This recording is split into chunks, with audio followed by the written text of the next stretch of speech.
Hello, നമസ്കാരം. മഴ ആയതുകൊണ്ട് തന്നെ മിക്ക ദിവസവും ചെടികളുടെ ഒരു പരിപാലനവും നടക്കുന്നില്ല കേട്ടോ. എന്നാലും ഇടയ്ക്കൊന്ന് മഴ മാറുന്ന ടൈം നോക്കി വേഗം മുറ്റത്തോട്ടൊക്കെ ഇറങ്ങി ചെടികളുടെ അടുത്തൊക്കെ ഒന്ന് പോയി ഒരു ഹായ് ഒക്കെ പറയൂ കേട്ടോ. അല്ലെങ്കിൽ അവർക്കും വിഷമമാകത്തില്ലേ, മഴയാണെന്നും പറഞ്ഞ് അവരെ ഇഗ്നോർ ചെയ്തേക്കുവാന്ന് തോന്നുമല്ലോ. ചെടികളുടെ അടുത്ത് പോയി ഒന്നവരെ നോക്കി ഇതുപോലെയൊക്കെ ഒന്ന് പൂവൊക്കെ പിടിച്ച് കഴിയുമ്പോൾ അവർക്ക് ഓക്കെ ആവും കേട്ടോ. അപ്പോൾ എൻ്റെ റോസിൽ ഒന്ന് രണ്ട് മൊട്ടൊക്കെ പൂക്കളൊക്കെ വന്നു തുടങ്ങി. പക്ഷേ ബാക്കി ചെടികളെല്ലാം പൂക്കളൊന്നും ഇല്ലാണ്ടിരിക്കുക. എനിക്കിവിടെയൊക്കെ കുറച്ച് റീഅറേഞ്ച്മെൻറ്റ്സ് ചെയ്യാനുണ്ടെങ്കിലും മഴ സമ്മതിക്കുന്നില്ല. പിന്നെ ഈ പെൻഡാസിൻ്റെയൊക്കെ ഞാൻ കമ്പൊടിച്ച് ആ മഴ പെയ്യണതിന് മുമ്പുണ്ടല്ലോ എല്ലാത്തിൽ നിന്നും കമ്പൊടിച്ച് ഓരോ ചട്ടിയിലാക്കി വെച്ചേ. ആകെ ഒരു ചട്ടിയിലുണ്ടായിരുന്നു, ഇപ്പോൾ ഇങ്ങനെ 5-6 ചട്ടികളിലുണ്ട് കേട്ടോ. ഒടിച്ചൊടിച്ച് വെച്ചു. പക്ഷേ അത് പെട്ടെന്ന് പിടിക്കട്ടെ, ഏറ്റവും എളുപ്പത്തിൽ പിടിപ്പിക്കാവുന്ന ഒരു പ്ലാന്റാണ്.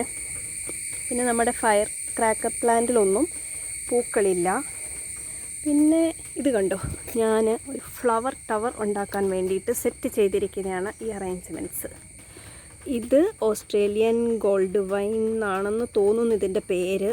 അതായത് ചിലയിടത്ത് ഇത് തന്നെയാണ് ബ്രൈഡൽ ബൊക്കെ യെല്ലോ എന്നും പറയണമെന്ന് തോന്നുന്നു, കറക്റ്റ് അറിയില്ല.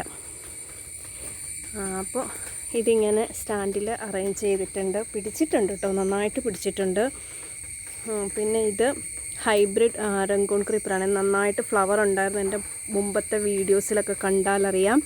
ഞാനിപ്പോൾ മഴ പെയ്യുന്ന സമയത്ത് കംപ്ലീറ്റ് കട്ട് ചെയ്തു, ഡീപ്പ് പ്രൂൺ ചെയ്ത് കുറച്ച് വളമൊക്കെ ഇട്ട് കൊടുത്ത് ഇങ്ങനെ പൈപ്പൊക്കെ വെച്ച് സെറ്റ് ചെയ്തേക്കുവാണേ.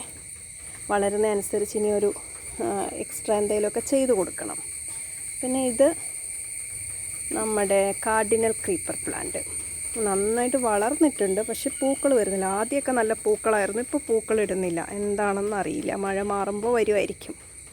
പിന്നെ കണ്ടോ, ഇത് ഫ്ലെയിം വയലറ്റ് ആയിരുന്നു ഇവിടെ മുമ്പിരുന്ന പ്ലാന്റ്. അത് മാറ്റിയിട്ട് ഇങ്ങനെ ചെയ്തു കേട്ടോ. മുമ്പ് എൻ്റെ കയ്യിലുണ്ടായിരുന്ന പ്ലാന്റ് ഗേറ്റിന് വെളിയിലുള്ളതിൻ്റെ തലപ്പൊടിച്ചത്, അത് കുഞ്ഞു ചട്ടിയിൽ നട്ട് ഇങ്ങനെ ഇവിടെ വെച്ചു. ഫ്ലെയിം വയലറ്റൊക്കെ കംപ്ലീറ്റ് പ്രൂൺ ചെയ്ത് കംപ്ലീറ്റ് കട്ട് ചെയ്ത് നിർത്തിയേക്കുക.